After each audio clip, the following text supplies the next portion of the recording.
Salut, c'est Trado, je suis content de vous retrouver pour la mise à jour de l'analyse technique du CFD à risque limité sur France 40, Allemagne 30, Japon 225 et US 30, l'équivalent CFD du CAC, du DAX, du Nikkei et du Dow Jones. On commence par les précautions d'usage. Il ne s'agit que d'une analyse technique donnée à titre purement informatif, pédagogique, mais il ne s'agit pas d'un conseil en trading. Cela reflète l'opinion de Tradosaur Trading, mais pas l'opinion de CMC Markets.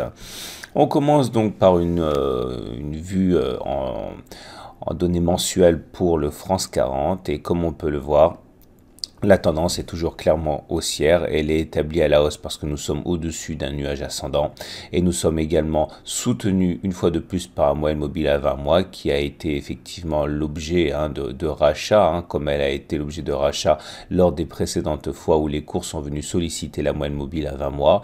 Pour l'instant, rien ne permet de remettre en cause la tendance haussière, mais il est vrai que nous avons une résistance importante à 5500. Vous remarquerez que 55% des clients CMC qui sont intervenus sur le France 40 sont à l'achat. La tendance est effectivement haussière, mais aucun mouvement d'amplitude à la hausse ne pourra être envisagé tant qu'on n'aura pas franchi les 5500. Ceux qui s'intéressent à des achats de long terme de type PEA sur les actions du CAC 40 doivent savoir qu'il y aura des achats qui se déclencheront sans doute aux alentours de 4300 points pour le long terme.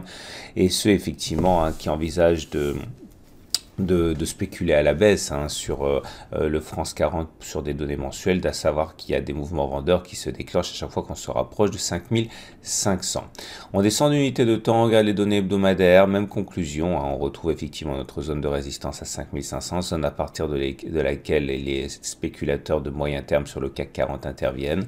Et à l'inverse, ceux qui achètent des actions du CAC 40 pour le moyen terme, ou même le CAC 40 lui-même à moyen terme, doivent savoir que c'est vers 5050 que les achats commencent à se multiplier. Vous remarquerez que la tendance en données hebdomadaires est plutôt neutre, le nuage est à plat et la moyenne mobile à 20 semaines n'arrive pas à prendre d'orientation très claire.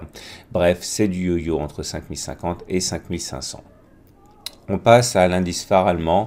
En données mensuelles, on voit bien que la plupart des clients CMC qui interviennent sur ce sous-jacent sont haussiers à 67%.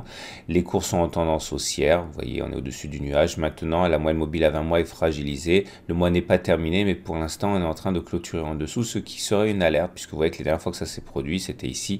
On a eu droit à une attaque. Mais pour l'instant, rien ne permet, puisque nous sommes à milieu du mois, de remettre en cause la tendance haussière. Ceux qui achètent des actions allemandes pour le long terme doivent savoir qu'il y a des intérêts acheteurs ici sur la zone rouge, vers 8000, 9000. Et en données hebdomadaires, c'est un petit peu plus précis. Tout d'abord, on voit que la tendance est neutre. Vous voyez, le nuage, il est plat. La moyenne mobile à 20 semaines n'a pas d'orientation claire. Elle monte, elle descend, elle monte, elle descend. Nous avons déjà signalé cette zone sur lesquelles, effectivement, des intérêts acheteurs se réveille, ce sont les 12 000, on en a déjà parlé depuis 2 semaines et vous voyez le rebond de cette semaine montre bien les intérêts pour le moyen terme pour les actions du DAX 30. Les mouvements vendeurs de moyen terme vont sans doute se manifester de manière évidente sur les 13 100. Voilà ce qu'on pouvait dire pour le moyen terme, pour les actions et le DAX 30. On descend, on va voir ce qui se passe du côté des actions américaines, l'US 30, l'équivalent du Dow Jones. La tendance est haussière, on est au-dessus d'un nuage qui croît au-dessus de la moyenne mobile à 20 mois, mais nous sommes au contact d'une résistance importante, les 26 000. Nous sommes juste dessus, il faut faire attention pour ceux qui veulent investir sur le long terme sur les actions américaines. On n'est pas aidé par cette résistance. Ceux qui s'intéressent aux actions américaines pour le long terme doivent savoir que vers 18 500, il devrait y avoir de nombreux acheteurs qui sortiront du bois. Regardez en données hebdomadaires, on retrouve notre zone ici de résistance qui a bloqué les cours quand même 2 fois sur les 3 dernières semaines. La tendance est haussière à neutre, vous voyez que le nuage est légèrement ascendant et que la moyenne mobile à 20 semaines monte. Ceux qui s'intéressent à des actions américaines pour le moyen terme seront peut-être intéressés par la zone des 23 600, zone sur laquelle les rebonds sont systématiques depuis que cette zone est sollicitée. Vous remarquerez enfin que le consensus des clients CMC est très largement vendeur sur l'US 30, malgré la tendance haussière. On va terminer sur le Japon 225, donc l'équivalent du Nikkei, tendance haussière, moyenne mobile à 20 mois ascendante, nuage fortement croissant.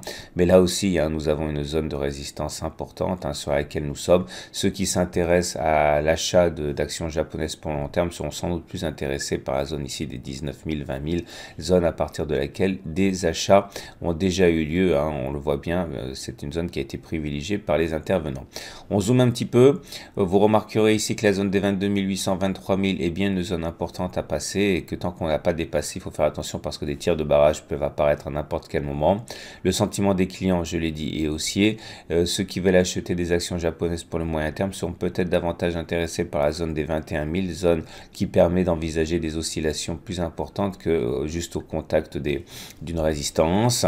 C'est sur cette zone d'ailleurs que les cours ont rebondi les dernières fois que le Japon 225 a connu une attaque en règle de taille. Voilà ce qu'on pouvait dire pour les actions et les indices phares sur le Japon, les États-Unis, l'Allemagne et la France. Je vous souhaite une très bonne journée. Je vous dis à la semaine prochaine pour la mise à jour.